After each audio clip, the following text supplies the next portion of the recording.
جی ایک تو ویسے میرا اسٹیچر کا اتنا زیادہ بڑا نہیں تھا، اب پھر کمزور سا ایک لڑکا تھا، تو میں گیم کھیلنا بھی چاہتا تھا، مجھے نہیں کھلایا جاتی تھی۔ وہ کہتے کہ تم ایک قسم کا 302 کا کیس ہے ہمارے اوپر، نہ مجھے کوئی فٹ بال کھلاتا تھا، نہ مجھے کوئی کرکٹ کھلاتا تھا، نہ ہاکی کھلاتا تھا۔ تو مجھے تو دور نہیں لگتا، مجھے تو اگلا سال بہت بڑا سال لگتا ہے تبدیلی کا۔ تو مجھے انہوں نے فارم فل کرتے میں نے نام لکھا اور یہ مقبول جان عباسی، تو اس نے کہا اتنا چھوٹا تمہارا قد ہے، نام تمہیں اتنا بڑا رکھا ہوا۔ تو اس نے جان بیچ میں سے کاٹ دیا، اور لڑکوں کو انہوں نے کہا جی ادھر ایک شراب خانہ بھی ہے، تو ہم نے مل کے شراب خانے کو آگ لگا دی۔ میں چھوٹے قد کی بات کی اپنے، اس کا آپ نے ایک بار فائدہ بھی اٹھایا تھا جب آپ اسسٹنٹ کمشنر تھے اور آپ کو اغوا کیا جانے لگا تھا، وہ کیا کہانی تھی؟ اتنی شرارت ہوتی تھی کہ بلکہ میرے جو اپنے کلاس والے تنگ ہوتے تھے میری شرارتوں۔ بہت ذہین تھے، آپ نے 12 سال کی عمر میں میٹرک کر لیا۔ تو میں 60 میں کتنے 4.5 61 کے 5 سال کے میں نے تایا کو خط لکھے ہوئے ہیں۔ تو آپ خود سوچیں کہ 5 سال کی ایج میں ایک بچہ جو خط لکھ رہا ہے۔ ماشاءاللہ پیارے بھی ہیں، سارے کام بھی آپ نے کیے، کیوں جوانی میں بھٹکے ہیں آپ؟ نہیں کیوں نہیں، میں انسان ہوں اور گوشت پوش کا انسان ہوں، کیوں نہیں ہوتا انسان۔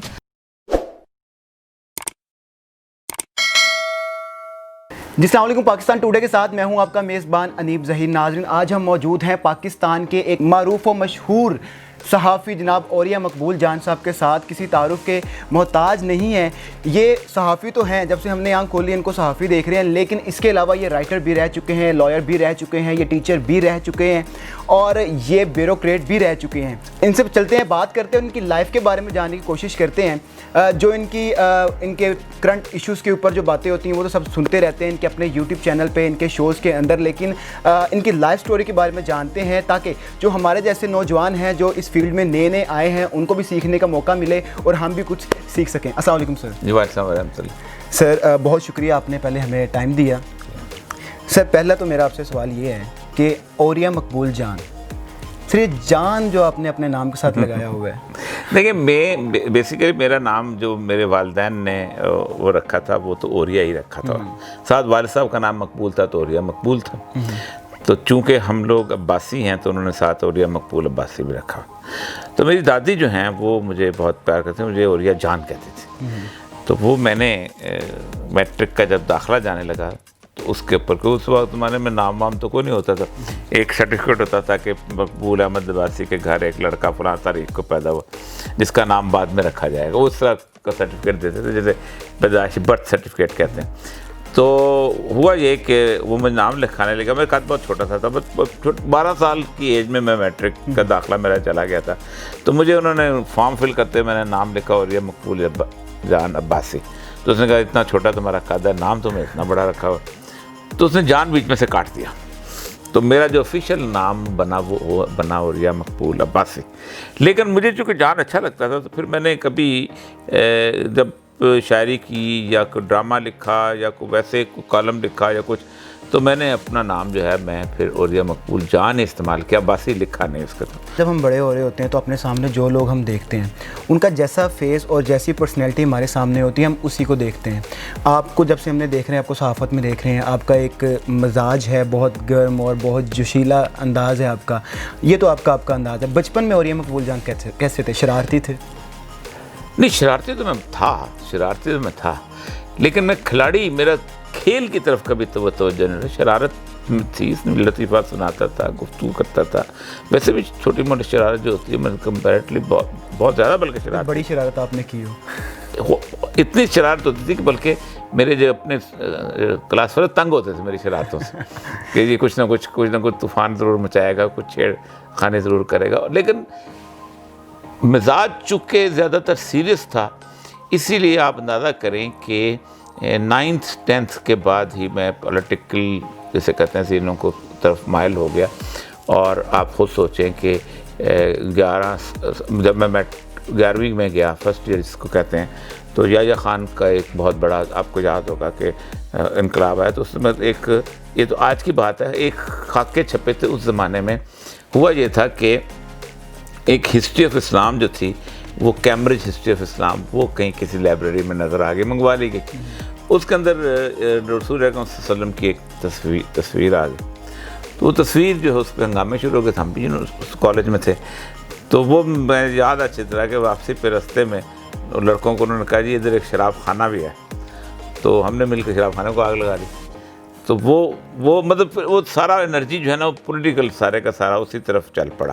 سر آپ نے چھوٹے قد کی بات کی اپنے, اس کا آپ نے ایک بار فائدہ بھی اٹھایا تھا جب آپ اسسٹنٹ کمشنر تھے اور آپ کو اغوا کیا جانے لگا تھا, وہ کیا کہانی تھی؟ اصل میں بڑا مشہور واقعہ تھا اس علاقے کا, چمن کا تو بہت مشہور ہے. یہ ہے 1988 اپریل کی بات ہے. اس زمانے میں آخری دور تھا نجیب اللہ کا, اور روس تقریباً جاتا جاتے والی صورتحال تھی, اور آخری چونکہ ظاہر بات ہے جاتے سے تو بہت لڑائیاں زیادہ ہو گئی تھی. اس طرف افغان مہاجرین ہوتے تھے, اس طرف جو تھے وہ نجیب اللہ. پوری رات ہم ٹرینچوں میں گزارتے تھے, یہاں سے بامبنگ ہوتی تھی, وہاں سے بامبنگ ہوتی تھی.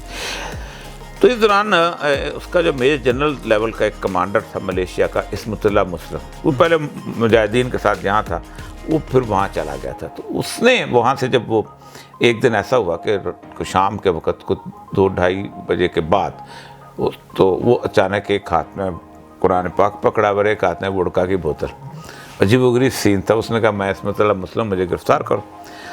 تو وہ انہوں نے پہچان لیا. تو FIA پوسٹ تھی, FIA والوں نے اس کے اوپر اس کا مقدمہ درج کر کے اور اس کو وہاں بٹھا لیا اور اوپر اطلاع دے دی نمبر بنانے کے لیے کہ ہم نے پکڑ لیا, اتنا بڑا آدمی پکڑا. اتنے میں وہ 2 کرنل جو تھے, ایک کرنل جو تھا وہ ملیشیا کا, اور دوسرا کرنل جو تھا وہ گارزن کمانڈر کرنل مکسی اور کرنل عطاء اللہ جان, یہ 2 ہوتے تھے فوج کا, وہ آگے.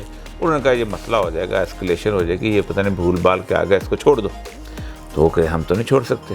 تو چھوڑنے کے لیے اسسٹنٹ کمشنر کو بلائیں, وہ آرڈر کرے. میں اس وقت آرام سے گھر میں بیٹھا ہوا تھا, تو میں نے اپنے ڈرائیور کو کہا بھائی چلو چلے, یہ صورتحال پیدا ہوگی. اتنے میں سارے کے سارے جو اس کے ملیشیا کے لوگ تھے وہ بارڈر کے اندر کوئی ادھر سے گھستا آیا تھا. اچانک میری جب جیپ پہنچی تو جیپ کو انہوں نے گھیرے میں لے لیا. تو میں اس وقت ٹریک سوٹ میں بیٹھا ہوا تھا. تو میرا ڈرائیور اچھا خاصا, جیسے پٹھان خوبصورت ہوتے ہیں, اور یہ بڑا قد, 6 فٹ کا قد, موٹا سا, اور سفید شلوار قمیض پہنے ہوئی, ویسٹ کوٹ.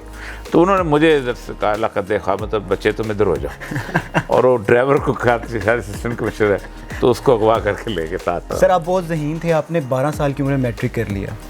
ہمارے تایا ہوتے تھے جھنگ میں, تو پچھلے دنوں ان کے بیٹے نے مجھے کچھ خطوط لا کے دیے. تو میں 60 میں کتنے 4.5 61 کے 5 سال کے میں نے تایا کو خط لکھے ہوئے کہ ہم چھٹیوں میں آ رہے ہیں, اور یہ ہے وہ ہے. تو آپ خود سوچیں کہ 5 سال کی ایج میں ایک بچہ جو خط لکھ رہا ہے, مجھے تب یاد بھی نہیں ہے, لیکن میں اس میں جب داخل ہوا, MC پرائمری اسکول ہوتا تھا ہمارا بخشو پورہ میں, تو وہ میونسپل کمیٹی کے تحت تھا ظاہر بات ہے. تو میں پہلی کلاس میں مجھے والد صاحب نے داخل کیا, تو وہ ماسٹر صاحب نے کہا کہ یہ 15 دن کے بعد کہ 20 دن کے بعد کہ یہ بچہ جو ہے اب زیادہ خراب کرتا ہے, اس کو سب کچھ آتا ہے, اس کو لے جائیں. وہ میں 15 دن کے بعد دوسری کلاس میں چلا گیا. وہاں 25-30 دن کے بعد انہوں نے کہا نہیں یہ اس قابل بھی نہیں, اس کو تیسری میں لے جاؤ. وہ وہاں بھی ماسٹر بشیر صاحب ہوتے تھے ہمارے, وہ وہاں میں وہاں بھی 20-25 دن رہا. انہوں نے بھی کہا نہیں یہ اس کو. تو چوتھی کلاس سے میں نے 8-9 مہینے گزارے ہیں, اور اس کے بعد پھر میں نے وہ امتحان پاس کیا.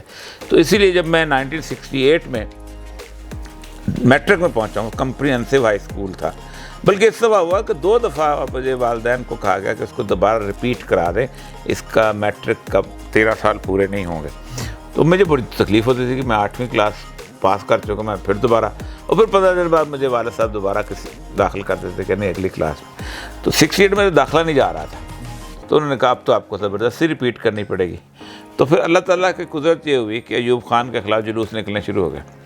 تو 6-7 ماہ کے لیے اسکول بند ہو گیا, میری عمر پوری ہو گئی. جیسے کرونا میں ہوئے, جیسے ارے کرونا میں تو بغیر امتحان پاس ہوئے نا, میری عمر پوری ہو گئی. تو میرا پھر داخلہ چلا گیا, پھر میں تقریباً 13 سال کا 12.5-13 سال کا ہو گیا تھا. سر 13 سال میں آپ نے میٹرک کر لیا. سر جب بھی انسان بڑا ہو رہا ہوتا ہے تو اس کا ایک خواب ہوتا ہے کہ میں نے یہ کام کرنا ہے. آپ نے کوئی ایک فیلڈ چوز نہیں کی, آپ لائر بھی رہے, آپ ٹیچر بھی رہے, آپ رائٹر بھی رہے, آپ بیوروکریٹ بھی رہے, صحافت بھی کر رہے ہیں, تو ڈفرینٹ چیزیں ہیں ساری. دیکھیں بنیادی طور پر جس چیز کی طرف میں بچپن سے مائل تھا وہ تھی شاعری. مطلب شاعری, جو پہلا شعر میں نے لکھا ہے وہ 6 یا 7ویں کلاس میں لکھا تھا. مجھے یاد ہے اچھی طرح کہ علامہ اقبال پہ ایک تقریب تھی, تو اس میں تقریب میں نے شرکت کرنی تھی, تو میں تقریر کرنی تھی. مجھے تقریر کا بہت شوق تھا, شروع ہی سے شوق تھا, تو میں کرتا بھی تھا تقریر. بلکہ 3ری کلاس 4تھی جو بھی ہوتا ہی ہے نا کہ اب کسی کلاس سے کوئی بندہ تقریر کے لیے منتخب کیا جائے تو وہ مجھے ہی کیا جاتا تھا. تو میں نے ایک دو لوگوں سے کہا مجھے کوئی شعر لکھنے علامہ اقبال کی شخصیت کے اوپر، تو کوئی لکھ کے نہیں دے رہا تھا، تو میں خود ہی بیٹھا، تو میں نے تک بندی کی اور شعر ہو گیا، 4 مصرے ہو گئے، وہ میں نے اس میں تقریر میں میں نے لگا، تو پھر مجھے شاعری کا اندازہ ہو گیا۔ تو 72 جو ہے، مطلب کتنے سال ہو گئے، 16 سال کی ایج میں میری پہلی غزل جو ہے وہ چھپ چکی تھی اس کے اندر، اچھے اس کے اندر۔ اور پھر اس کے بعد پھر باقی چیزیں، باقی تو پھر ریلیٹڈ چیزیں ہیں نا ساری۔ مثلا اگر میں نے ڈرامہ لکھا ہے تو وہ شاعری کی ہی طرز کا ڈرامہ بھی میں نے لیٹ لکھنا شروع کیا۔ جب میری 88 میں شاعری کی کتاب آئی ہے تو سارے جتنے بھی بڑے لوگ جنہوں نے اس پہ مقالے پڑھے تھے، جس میں مجتبیٰ حسین تھے، امجد سامجد تھے، گوپی چند نارنگ تھا، اس کے بعد وہ کیا نام ہے ابوالخیر کشفی تھے، تو انہوں نے سارے کہا کہ یہ شاعری جو ہے یہ ڈرامیٹک ہے، اس میں ایک اسکرین پلے ہے، اس میں ایک سینیریو ہے، تو یہ ڈرامہ کیوں نہیں لکھتے ہو؟ تو پھر ہمارے ایک دوست ہوتے مصطفیٰ منتخیل، وہ جنرل مینیجر تھے، انہوں نے اترتے مجھے پکڑ لیا، اب آپ ہمارے لیے ڈرامہ لکھتے ہیں۔ میں نہ کر رہا تھا، تو پھر میں نے ڈرامہ لکھنا چاہیے، تو وہ بھی ریلیٹڈ چیز ہو جاتی ہے۔ پھر اسی طرح میں نے افسانہ تو خیر ساتھ ساتھ لکھتا تھا، ادب کی سلسلے تھی نا۔ لیکن 2001 کی 9/11 کے بعد میں نے یہ فیصلہ کیا تھا کہ نہیں، مجھے کالم لکھنا چاہیے۔ اس لیے لکھنا چاہیے کہ ڈرامے میں یا شاعری میں آپ بات گھما پھرا کے کرتے ہیں، آپ براہ راست نہیں کرتے، اور یہ بہت دھوکے کی بات ہے۔ مثلا آپ نے ڈکٹیٹر کے خلاف ایک مضمون لکھا، کل کو پولیس پکڑنے آ گیا، آپ نے کہا میں نے تو اٹلی کے ڈکٹیٹر کے خلاف لکھا ہے۔ جب آپ نے نظم لکھی تو آپ نے کہا یہ تو ایوب خان کی نظم لکھی تھی، یہ نہیں، براہ راست لکھو۔ پھر میں نے 2002 کی جنوری میں، 1 جنوری میں خل میں نے پہلا کالم لکھا ہے، تو پھر کالم تو لاء تو میں نے خیر پڑھائی کے لیے کیا، وہ تو اب آ کے میں نے ظاہر جیسے کہ علم حاصل کرنے کی، اس طرح تو میں نے بیسیکلی میرا جو پروفیشن ہے وہ تو بیسیکلی نفسیاتی علاج معالجہ ہے، اور میری پہلی نوکری بھی جو تھی فاؤنٹین آف لاہور میں تھی، ایز اے نفسیاتی کارکن جیسے ہوتے ہیں، تو ذہنی امراض کے علاج والے لوگ ہوتے ہیں، تو وہ تو میں نے اس پہ 4-5 سال کیا میں نے کام۔ پھر میں نے سول سروس کا امتحان دیا، وہ تو رزق کمانے کے ذریعہ ہے نا، ورنہ آپ شاعری کر کے تو رزق نہیں کما سکتے۔ سر سب سے مزہ آپ کو کس جاب کے اندر آیا ہے، کس کام کے اندر آیا ہے؟ صحافت کے اندر؟ دیکھیں، مزہ آپ کو ہر جگہ آ سکتا ہے اگر آپ واقعی اس کو ایک جیسے کہتے ہیں جذبے کے ساتھ کریں۔ مطلب میں یونیورسٹی میں جو میرا پیشن تھا پڑھانا، اور میں خواب دیکھتا تھا کہ میں یونیورسٹی کالج میں پڑھاؤں، لیکن اللہ نے مجھے براہ راست یونیورسٹی میں پڑھانا کرنے موقع دیا۔ میں نے پڑھایا، 5 سال پڑھایا، بلکہ اس حد تک مجھے پیشن تھا کہ میں نے 2 جگہ اپلائی کیا تھا جب میں فاؤنٹین آف لاہور میں تھا۔ ایک جگہ میں United nations fund for abuse control میں بھی ساتھ کام کرتا تھا، تو میں نے اپلائی کیا یونائٹڈ نیشن ڈیولپمنٹ پروگرام میں بھی، وہاں پر جنیوا میں، اور دوسرا میں نے اپلائی کیا بلوچستان یونیورسٹی میں۔ تو وہ مجھے ایک ہی دن 6 مارچ 1980 کو دونوں لیٹر ملے، تو میں نے یہ والا لکھ لیا تھا اپنے پاس 900 روپے کی تنخواہ والا، اور وہ 35,000 روپے چھوڑ دیا تھا۔ 35,000 تقریباً ملتے تھے وہاں جو جنیوا میں، سوئٹزرلینڈ۔ تو اتنا مجھے پیشن تھا، تو میں نے 5 سال پڑھایا۔ پھر اس کے بعد پھر ہوتا یہ تھا کہ اسٹوڈنٹس کا لیول جو ہے وہ بہت کم ہونا شروع ہو گیا، سوالات اس طرح کے نہیں آتے تھے، روٹین کی بات ہو گئی، تو مجھے لطف آنا بند ہو گیا، تو میں نے سول سروس کا امتحان دے دیا۔ تو پھر سول سروس میں بھی میں نے انجوائے کیا، بہت مجھے لطف آیا۔ ڈرامہ لکھا ہے مکمل طور پہ، جب تک لکھا ہے 17 سال ڈرامہ لکھا ہے پاکستان ٹیلی ویژن کے لیے، اس کو انجوائے کیا، اس کو لطف لیا۔ کالم لکھا ہے، اس کو محنت سے لکھا ہے، تعلق سے، بہتری سے لکھا ہے، وہ کیا۔ تو یہ آپ اپنی اگر آپ جذبے کے ساتھ کر رہے ہیں کام، تو وہ آپ کو لطف دیتا ہے، اس کے کوئی علیحدہ چیز نہیں ہوتی۔ میں نے کوئی وہ کام وہ کیا ہی نہیں کہ جو مجھے پسند نہیں تھا، کسی طور پر کبھی بھی نہیں کیا۔ میں ہمیشہ اس کام کو، مطلب اگر ٹاک شو میں گیا ہوں تو وہ میں پسند کا تھا تو گیا ہوں، ورنہ نہیں گیا ہوں۔ سر ماشاءاللہ پیارے بھی ہیں، سارے کام بھی آپ نے کیے، کیوں جوان میں بھٹکے ہیں آپ؟ پاکستانی جیسے ہمارے ہیں گورے رنگ پہ چلے جاتے ہیں، کبھی ایسی کوئی آپ کو اٹریکشن ہوئی تھی یا آپ کام کے ساتھ ہی لگن تھی آپ کی؟ نہیں، کیوں نہیں، میں انسان ہوں اور گوشت پوست کا انسان ہوں، کیوں نہیں ہوتا انسان؟ ظاہر بات ہے، میری اپنی شادی، میری محبت کی شادی ہے۔ اچھا، لو میرج ہے ماشاء اللہ۔ ٹھیک ہے سر، لاسٹ پہ پاکستان کا جو اس وقت صورتحال ہے، سیاسی صورتحال ہے اور جو معاشی صورتحال ہے، اس کے اوپر ایک پیچیدہ سا تجزیہ تھوڑا سا پیچیدہ تھا نہیں، پیچیدہ تھا پاکستان کو پیچیدہ صورتحال ہی نہیں ہے۔ پاکستان میں دیکھیں، پاکستان نے کیا دنیا پوری میں اللہ تبارک و تعالیٰ نے ایک بیسک اصول بتایا ہوا ہے کہ جب اکثریت کسی قوم کی یہ چاہتی ہے کہ وہ اس قوم میں تبدیلی آئے یا بدلے تو اللہ تعالیٰ اس قوم کے تبدیلی لے آتا ہے. دیکھیں یہ جو آیت ہے نا ہم پڑھتے ہیں ان اللہ لا یغیر ما بقوم حتی یغیروا ما بانفسہم کہ ہم کسی قوم کی حالت نہیں بدلتے جب تک وہ خود نہ بدلنا چاہیے. یہ پوری آیت ہم نہیں پڑھتے. اللہ نے 3 سٹیجز دی ہیں. اللہ کہتا ہے لہو معقبات شروع ہوتی ہے جہاں سے آیت وہ یہ ہے کہ یہ ایک زمانہ تم پہ آتا ہے جب ایمان کی اس حالت میں ہوتے ہو کہ ہم تمہارے آگے بھی اور تمہارے پیچھے بھی فرشتے مقرر رکھتے ہیں جو تمہاری حفاظت کرتے رہتے ہیں. ایمان کی اعلیٰ سے سطح.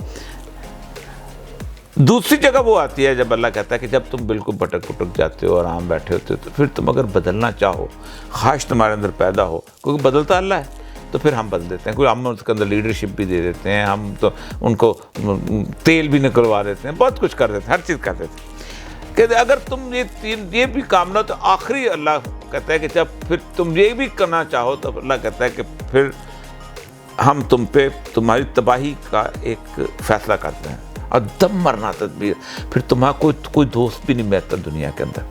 تو ایک بات تو طے ہے کہ جس دن پاکستان کی قوم یہ بدلنا چاہے گی, اور میں گزشتہ تقریباً 7-8 سال سے اس چیز کے قائل ہو چکا ہوں کہ پاکستان کی قوم بدلنا چاہتی ہے. اس کی ایک اس کی وجہ یہ ہے کہ میرے زمانے کے اندر کوئی بندہ اتنا کنسرن کے ساتھ پاکستان کے بارے میں گفتگو نہیں کرتا تھا کبھی بھی. آپ دیکھیں ہمارے جو ٹاک شو ہیں گزشتہ 10 سال 15 سال میں کتنے پاپولر ہوئے ہیں. یہ جناب فوج ترین ڈراموں کو کھا گئے ہیں, یہ ٹی وی کے ڈراموں کو کھا گئے ہیں, باقی چیزوں کو کھا گئے, صرف یہی رہ گئے. کیوں؟ پاکستان کی قوم اپنے مستقبل کے بارے میں سوچنا چاہتی ہے, بدلنے کی سوچ. اب کوئی اللہ تعالیٰ وقت بھی آئے گا جب پازیٹیو سوچ والی آئے گی تو وقت پہ آ جائے گا. تو مجھے تو دور نہیں لگتا, مجھے تو اگلا سال بہت بڑا سال لگتا ہے تبدیلی کا. انشاءاللہ سر تھینک یو سو مچ سر, آپ نے ہمیں ٹائم دیا. جتنے بھی آپ کو دیکھنے والے ہیں انہوں نے آپ کی باتوں سے بہت کچھ سیکھا ہوگا. میری بھی ایک خواہش تھی سر کا انٹرویو لینا اور میری آج وہ بھی خواہش پوری ہوگی. تو اپنے میزبان انیب ظہیر کو دیجیے اجازت. اللہ حافظ.